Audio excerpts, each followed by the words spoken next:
আমার কাশ্মীর ভালো লাগবে দাদা। সত্যি সত্যি ভালোই তো লাগবে। এটা যদি সংকল্প থাকে তার মধ্যে একটা সংকল্প হওয়া উচিত কাশ্মীর ট্যুর। কাশ্মীর যদি আসো, যদি স্বর্গ দেখতে চাও তাহলে এরকম জায়গায় এসো, এসে ঘুরে ফিরে মজ মস্তি করে যেও। গুড মর্নিং, দেখো জাস্ট আজকের ওয়েদারটা 8:30 মতো বাজে। আমরা গন্ডোয়ারা রাইডের উদ্দেশ্যে রওনা দিচ্ছি। এই হচ্ছে আমাদের হোটেল, হোটেল রয়্যাল প্যালেস। হোটেলের বাইরের আউটলুকটা জাস্ট দেখো তোমরা। এটাই ছিল হোটেল রয়্যাল প্যালেসের আউটলুক। অসম্ভব সুন্দর ছিল হোটেলের এই দৃশ্য। অসম্ভব সুন্দরের পাশাপাশি ছিল প্রচণ্ড ঠান্ডা। হোটেলে বসেই ছিল টেম্পারেচার -10°C। আমরা ট্রাভেল এজেন্সি যারা যারা কাশ্মীর ট্যুরে এসেছিলাম সবাই মোটামুটি সকালবেলা রেডি হয়ে বেরিয়ে পড়লাম গন্ডোয়ারা রাইডের উদ্দেশ্যে। সবাই মোটামুটি গাড়িতে উঠছে। গাড়ির সিট আমি নিয়ে নিই আগে আগে, ফ্রন্ট সিট।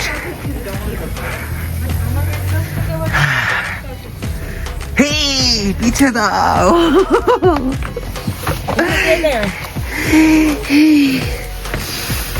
ফ্রন্ট সিটটা নিয়ে এগিয়ে চললাম গুলমার্গের উদ্দেশ্যে। টাইম ছিল সকাল 9টা। টেম্পারেচার ছিল -10°। কিন্তু যত এগিয়ে চলেছি পাহাড়ের দিকে টেম্পারেচার গিয়ে থামলো -15°-র কাছাকাছি। এইটা কাশ্মীরের অত্যন্ত স্বাভাবিক একটা ব্যাপার। তাই কাশ্মীর গেলে যথাযথ উপযুক্ত প্রোটেকশন নেওয়াটা বাধ্যতামূলক, না হলে তোমরা অনেক সমস্যায় পড়তে পারো। আমরা গন্ডোয়ারা রাইডের ফার্স্ট ফেজের টিকিট কেটেছিলাম, যেটি পড়েছিল 800 সামথিং আপ অ্যান্ড ডাউন। তোমরা চাইলে ঘোড়াতে করেও যেতে পারো, যেটা পার্কিংয়ে ওখান থেকে ঘোড়ার যেসব আস্তাবলগুলো রয়েছে ওখান দিয়ে তোমরা ঘোড়ার সাথে কন্ট্যাক্ট করে ঘোড়া মালিকের সাথে যেতে পারো। তা আমরা গুলমার্গের এরিয়ার মধ্যে প্রবেশ করলাম, চললাম আমরা পাহাড়ের উদ্দেশ্যে।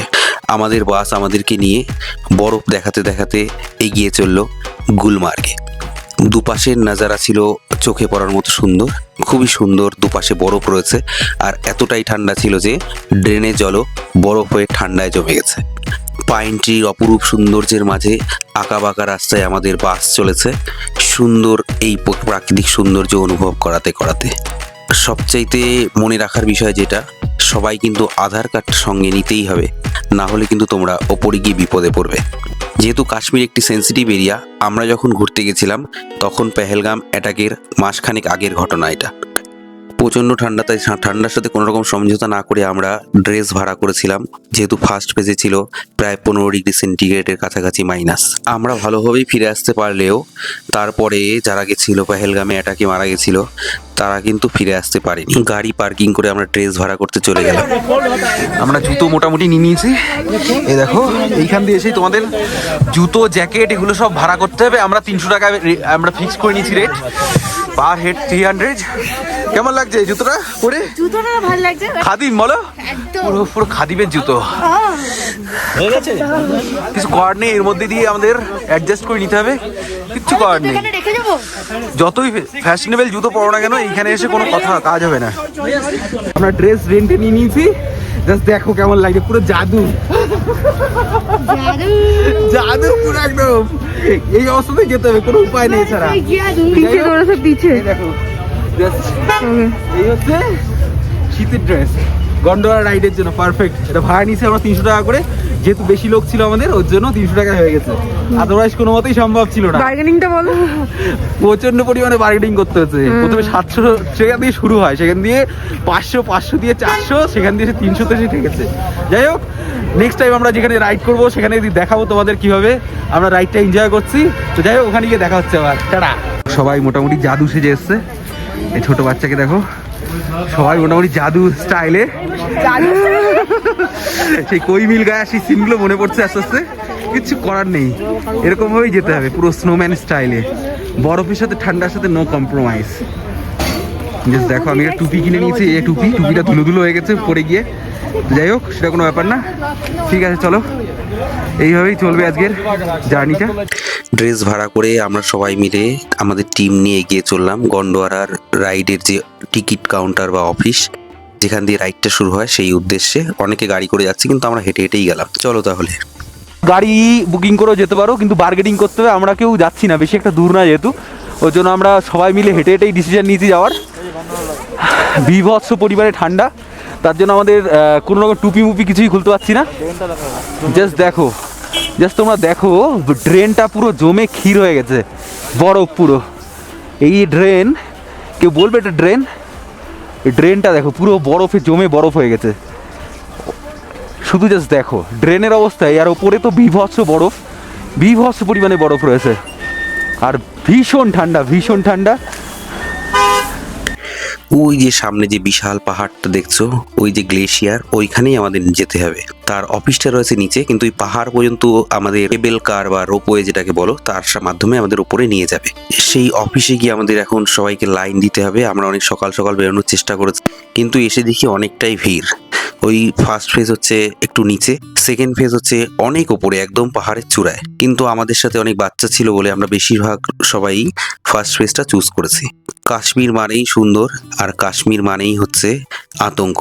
কিন্তু জীবনের একটা লক্ষ্যের মধ্যে অন্যতম লক্ষ্য হওয়া উচিত এই কাশ্মীর জার্নি। হয়তো মরার পরে কে কি হব জানি না, কিন্তু তা মরার আগে স্বর্গটা দর্শন করে যাওয়া সবারই দরকার। এই স্বর্গ দর্শনের অন্যতম জায়গা হচ্ছে কাশ্মীর বলে আমার মনে হয়েছে, তাই আমি কাশ্মীর ট্যুরটা অবশ্যই করেছি। শুধু আমিই দেখিনি, তার পাশাপাশি তোমাদেরও দেখানোর চেষ্টা করেছি কাশ্মীরটা কতটা সুন্দর। যে গাইড এসে, সেই গাইড মোটামুটি টোটাল টিম অ্যারেঞ্জ করে নিচ্ছে। কতজন আছে ওনার পরামর্শ আমরা সবাই ফলো করছি। আমার কাশ্মীর ভালো লাগবে দাদা। সত্যি সত্যি ভালোই তো লাগবে। চলবে দাদা সবই লোক। আমরা যতই আমাদের গন্তব্যে এগোচ্ছিলাম, ঠান্ডা ততই বাড়ছিল। সেদিন এতটাই ঠান্ডা ছিল যে কথা বলাই ছিল কষ্টসাধ্য। কেমন ঠান্ডা, বরফ, বিভৎস বরফ। আমরা এখন এনজয় করছি ব্যাপারটাকে। বেরোনোই যাচ্ছে না কোনো মতে, একদমই ঠিক, বেরোনোই যাচ্ছে না, বিভৎস ঠান্ডা। তো যাই হোক, এসছি যখন দেখেই যাই। আমি শুনেছি কষ্টের ফল নাকি ভালো হয়, তো সেই কষ্ট করে আমরা এগিয়ে চলেছি আমাদের এই গন্ডোর রাইডটি এনজয় করার জন্য। অলরেডি স্নো নিয়ে খেলা শুরু করেছে, দেখো জাস্ট বরফ। এই দেখো বরফ জমে গেছে, রাস্তার বরফ, জলগুলো আসলে বরফ। দেখো গ্লাসটা কেমন ধরে দেখো। হ্যাঁ, আরে কিছুই হয়নি। এতটাই ঠান্ডা ছিল যে রাস্তার উপর ব্ল্যাক আইস জমে গেছিল, যেটা গাড়ি চলার জন্য খুবই বিপজ্জনক। শুধু গাড়ি চলার জন্য না, হাঁটাও ছিল আমাদের কাছে কষ্টসাধ্য এই জুতোগুলো ছাড়া। আর আমরা যে ড্রেসটা ভাড়া করেছিলাম সেটা যেন অমৃতের মতো আমাদের শরীরটাকে বাঁচিয়ে রেখেছিল। এতটাই ঠান্ডা ছিল যে সেটা তোমরা আশেপাশের বরফ দেখেই কল্পনা করতে পারছো। টেম্পারেচার চলে গেছিল -15 ডিগ্রির কাছাকাছি। আশেপাশে ছিল রেসিডেন্সিয়াল হোম। দেখে অবাক লাগছিল যে এরা কিভাবে এত ঠান্ডার মধ্যে এত সুন্দর করে রয়েছে। তার অপোজিটেই ছিল গল্ফ কোর্সের ময়দান, কিন্তু এই ঠান্ডার সময়ে বরফের জন্য এই গল্ফ কোর্স কোনো মতেই কার্যকর ছিল না। আমরা হেঁটে চললাম ওই অফিসের উদ্দেশ্যে। দেখো রাস্তায় পুরো বরফ জমে রয়েছে, সাইডে বরফ, আমি তার মাঝখান দিয়ে হেঁটে যাচ্ছি। মুখ টুক সব লাল হয়ে গেছে। এখানে লোকাল কাওয়া বিক্রি হচ্ছে। আমি যে কালকে দেখিয়েছিলাম সেই কাওয়া খাওয়াটা, সেই কাওয়াটা অসাধারণ খেতে, সত্যি অসাধারণ। আর এই পুরো পাইপ লাইন দিয়ে শুরু করে সব ফ্রিজ হয়ে গেছে, মানে এত বিভৎস ঠান্ডা। জাস্ট দেখো বরফের উপর দিয়ে হেঁটে যাচ্ছি। এই সেই ব্ল্যাক আইস, এই ব্ল্যাক আইসের সবচেয়ে খতরনাক, বিশেষ করে গাড়ি চলার জন্য, গাড়ি চলার জন্য সবচেয়ে খতরনাক। এই যে বরফের ওপরে দেখো সাদা বরফ পুরো একদম। ওই যে বিনয় চলে গেছে পেছনে। জাস্ট দেখো গন্ডোয়ারা রাইডটা অনেক বেশি এনজয়েবল হতে চলেছে। আমি ওইখানে গিয়ে দেখাচ্ছি তোমাদের কতটা অসাধারণ হবে ব্যাপারটা। কাশ্মীরে গুলমার্গে কিছু এরকম টাইপের কটেজ রয়েছে যেগুলোর ভাড়া 10,000 কি তার বেশি।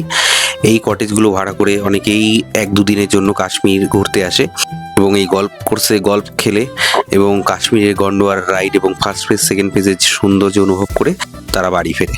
কাশ্মীরের প্রত্যেকটি রন্ধ্রে রন্ধ্রে, প্রত্যেকটি অংশে রয়েছে সৌন্দর্য, তাকে সুন্দরভাবে অনুভব করে নিতে হবে। এতটাই বরফ ছিল যে টেম্পারেচার এতটাই নেমে গেছিল যে হাত বার করে ভিডিও রেকর্ড করাই ছিল কষ্টসাধ্য। আর ওই দূরে যে পর্বত শিখর তোমরা দেখতে পাচ্ছ, ওই পর্বত শিখরের ওঠাই ছিল আমাদের মূল গন্তব্যস্থল। এই যে বিনয় হচ্ছে মোটামুটি স্নো নিয়ে সকাল দিয়ে লেগে পড়েছে। আমার মোবাইলে ছিল পাচ্ছে বেচারি। দেখো कैसा लगा भैया? চলো, খুব সুন্দর একটা নাজারা। আর 500 মিটার গেলেই আমাদের গন্ডোরা এই যে দেওয়া আছে, দেখো জাস্ট। আর এই 500 মিটার যাওয়াটাই খুব চাপের।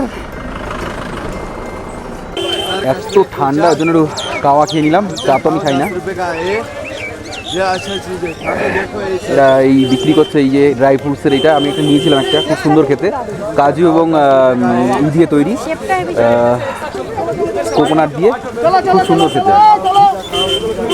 এখন আমরা যেতে পারিনি, অনেকটা ডিস্টেন্স। আমরা মোটামুটি সবাই চলছে, দুপাশে স্নো রয়েছে, এই যে স্নো দেখো জাস্ট, এই যে স্নো, এই যে স্নো, এই মাঝখান দিয়ে রাস্তাটা পুরো স্লিপ হয়ে গেছে, ব্ল্যাক আইস জমে গেছে, এই যে ব্ল্যাক আইস, এই যে পাথর দেখছো তার পাশে আছে, এগুলো কিন্তু বরফ। আর এই যে আমাদের লাইন, এই যে আমাদের লাইন রয়েছে, বিশাল লাইন গন্ডোয়া রাইডের, বিভৎস বড় লাইন রয়েছে। হ্যাঁ হ্যাঁ হচ্ছে বিভৎস ঠান্ডা। এই সবাই একটু হাই করে দাও, হাই করে দাও সবাই। বিভৎস ঠান্ডা, এই আমরা লাইনে দাঁড়িয়ে আছি। আমরা টিকিট চেক আপের লাইনে দাঁড়িয়েছিলাম গন্ডোয়ার রাইডের যে অফিস তার বাইরে। আমাদের মতো শত শত লোক বাইরে রয়েছে এবং ভেতরে তারা অপেক্ষা করছে তাদের নিজস্ব টার্নের। এতটাই ঠান্ডা ছিল যে জাস্ট তোমরা ইমাজিন করতে পারছো আশেপাশের পরিবেশ দেখে। দেখতে দেখতে আমাদের পেছনে দেখো কত লাইন হয়ে গেছে, জাস্ট দেখো। আর পেছনে স্নোর মাঝখান দিয়ে রাস্তা করা রয়েছে, এই যে স্নো, তার মাঝে আমরা রয়েছি। প্রীতম হাই করে দাও একটু। বিভৎস ঠান্ডা, তার মাঝে আমরা রয়েছি। চলো একটা অসাধারণ রাইড দেখাতে যাচ্ছি তোমাদেরকে। এইটা ছিল এর এন্ট্রি পয়েন্ট। কত লোক, জাস্ট লোকজন দেখো, সবাই গন্ডোয়ার রাইড এনজয় করতে এসছে। অসাধারণ একটা ব্যাপার চলেছে। ওরা টিকিটটা চেকিং করে স্ক্যান করে নিল, এই টিকিটটা দেখিয়ে আমাদের আবার ফেরত আসতে হবে। তাই সবাই টিকিটটা কিন্তু যত্ন করে রেখে দিও, না হলে কিন্তু আসার সময় বিপদে পড়বে। আমরা এবার ওয়েট করছি কেবল কারগুলো আসার অপেক্ষায়। কেবল কারগুলো কিন্তু চলন্ত অবস্থাতেই উঠে যেতে হয়, একটু স্লো করে, তাই জন্য সবাই সাবধানে ওঠার চেষ্টা করবে। আমাদের সম্পূর্ণ টিম চলে এসছে এবং আমরা গাইডের কথা অনুযায়ী ধীরে ধীরে এগিয়ে চললাম কেবল কার রুমের দিকে, যেখানে আমাদের কেবল কারে উঠে যেতে হবে। সেই কেবল কারই আমাদের ওই পাহাড়ের উপরে নিয়ে যাবে, যেখানে গিয়ে আমরা এই রাইডটা কমপ্লিট হবে এবং আমাদের প্রথম ফেজ বা ফার্স্ট ফেজে আমরা এনজয় করব। এই দেখো কেবল কারগুলো এরকম হয়, এরকম ঘুরে ঘুরে ওঠে এবং ঘুরে ঘুরে উপরের দিকে উঠে যায় আস্তে আস্তে করে। তো এই যে ছোট্ট ছোট্ট কেবিন মতো করা, এই কেবিনের মধ্যে 4 জন করে ওঠানো। একটু স্লো হয় তখনই তোমায় লাফ দিয়ে উঠে যেতে হবে। এই কেবল কারের যে উদ্দেশ্য সেটা হচ্ছে ওই পাহাড়ের উপরে স্নোর মধ্যে সকলকে নিয়ে যাওয়া। পর্যটকরা আমাদের মতোই যারা রয়েছে তারা ওইখানে গিয়ে স্নোর মধ্যে পাহাড়ের সৌন্দর্য অনুভব করবে এবং কাশ্মীরের যে স্বর্গীয় সৌন্দর্য সেটা উপভোগ করবে। আমাদের টার্নের অপেক্ষায় আমরা ওয়েট করলাম, দেখতে দেখতে আমাদের সময় চলে এলো এবং আমাদের রোমাঞ্চকর অভিজ্ঞতার সম্মুখীন হলাম এবং আস্তে আস্তে কেবল কারে উঠে পড়লাম। রানিংয়ে উঠতে হবে নাকি? রানিংয়ে উঠে যেতে হবে।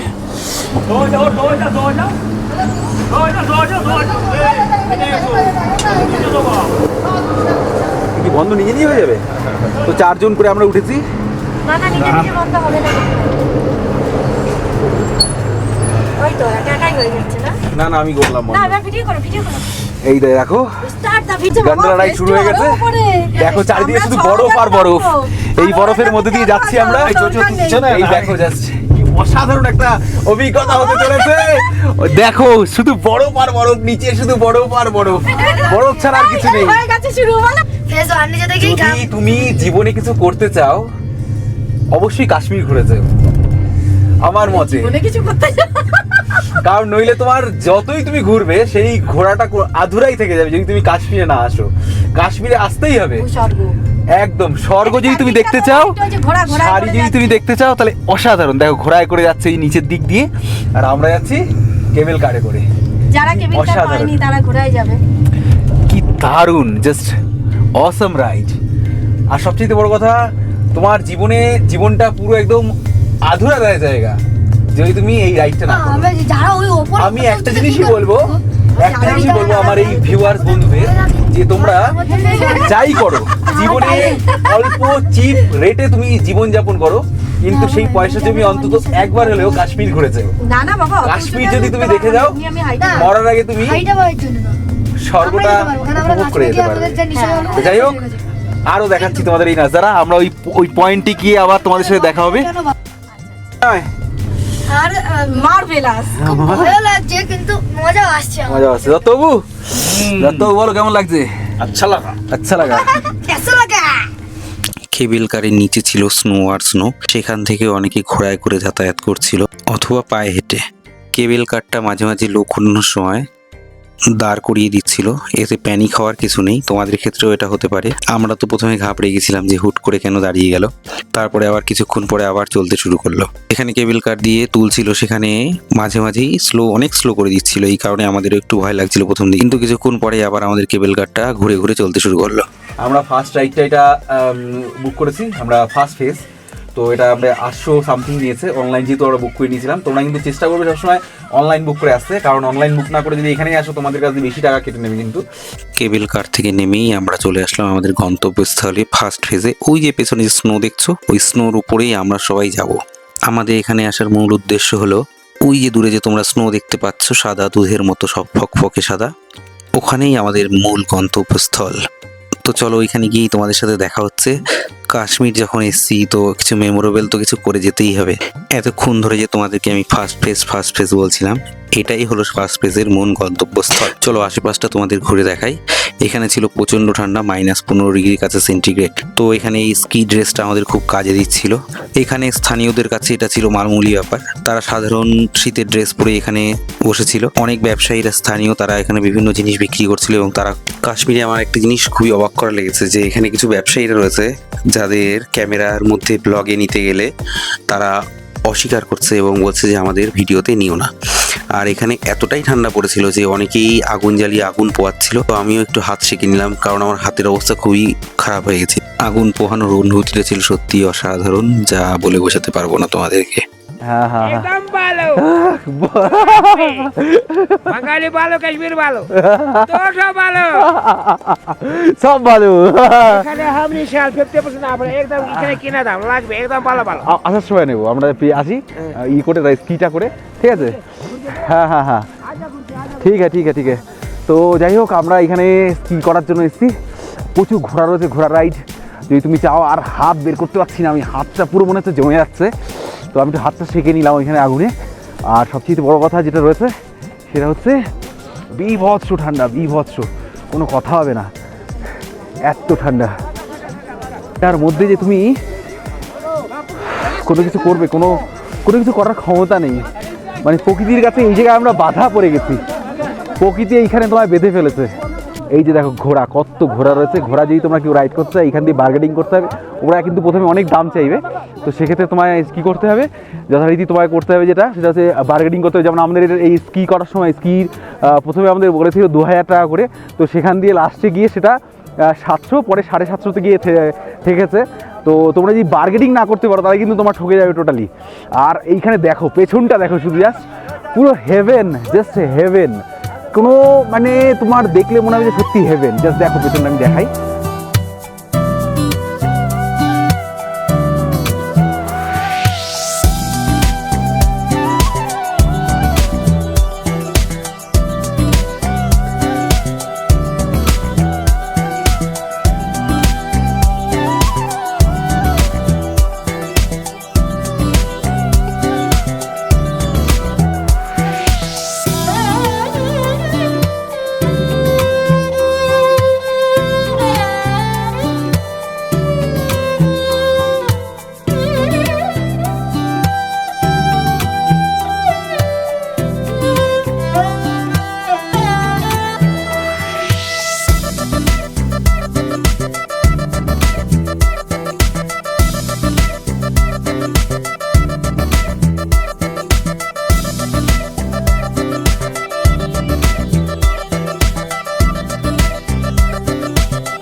মোটামুটি বরফিলা রাস্তা, প্রচণ্ড স্লিপ আছে, বুঝে শুনে যেতে হচ্ছে আমাদের। এই দেখো জাস্ট স্বর্গ দর্শন করে দিলাম তোমাদেরকে। তোমরা কিন্তু আর পরে বলবে না যে এইটা দেখাওনি ওইটা দেখাওনি। আর এবার যদি তোমাদের নিজস্ব চোখে দেখতে হয় তাহলে কিন্তু তোমাদের এটা সবচেয়ে বড় যেটা সমস্যা, যে শ্বাসকষ্ট হয় অনেকেরই, যারা একটু দুর্বল আছে, যাদের শ্বাসকষ্টের সমস্যা আছে, তাদের ক্ষেত্রে খুবই একটা শ্বাস নেওয়াটা অসম্ভব একটা ব্যাপার, যেহেতু অনেক অ্যালটিটিউডে রয়েছে। যেমন আমাদের বিনয় অনেক অসুস্থ হয়ে পড়েছে, এই যে দেখো। যাদের বুকের পাটায় জোর আছে শুধু তারাই আসবে, আমার নেই। হ্যাঁ, যাই হোক, সবাই চেষ্টা করবে যে একটু এই জন্যই আমি বলি, এই জন্য সবাইকে বলি যে গায়ে শক্তি থাকতে থাকতে তোমরা ঘোরো, না হলে কিন্তু কোনো মতেই পারবে না, কোনো মতেই সময়। আমরা ইয়াং ছেলেরা পর্যন্ত এই ঠান্ডার মধ্যে জাস্ট একদম পুরো জাস্ট আমাদের অবস্থা খারাপ। তো সেক্ষেত্রে আমি বলবো যে জীবনে যদি একটা তোমাদের সংকল্প থেকে থাকে, তার মধ্যে একটা অন্যতম সংকল্প, আর 5টা যদি সংকল্প থাকে তার মধ্যে একটা সংকল্প হওয়া উচিত কাশ্মীর ট্যুর। কাশ্মীর যদি আসো, যদি স্বর্গ দেখতে চাও, তাহলে এরকম জায়গায় এসো, এসে ঘুরে ফিরে মজ মস্তি করে যেও।